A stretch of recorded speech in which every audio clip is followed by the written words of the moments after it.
Hello guys, welcome to my YouTube platform.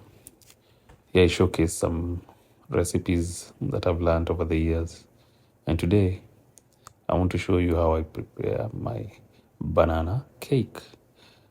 This is where I'm going to peel off my overripe bananas and squash them into small pieces and then add in my sugar, 1 piece of egg, and using hand mixer. You can also use a hand whisk if you have one, and mix it completely until it's fine. Then add in some milk, some cinnamon powder, and give that a good mix. After which you're going to add in the vanilla essence powder, and after mixing that in, you're going to bring in your sieve and add in some all-purpose flour and some baking powder.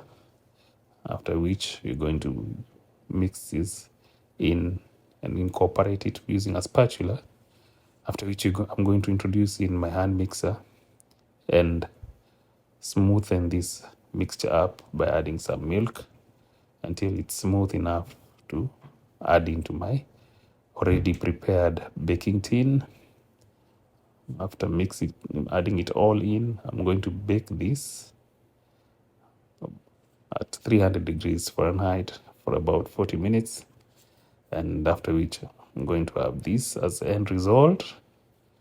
And after placing it on a rack where it's going to cool off for about 30 minutes or so, I'm going to cut it open so that you can see the end result. And don't forget to like and subscribe to my platform, and you can get to see more of my videos. See you in the next video.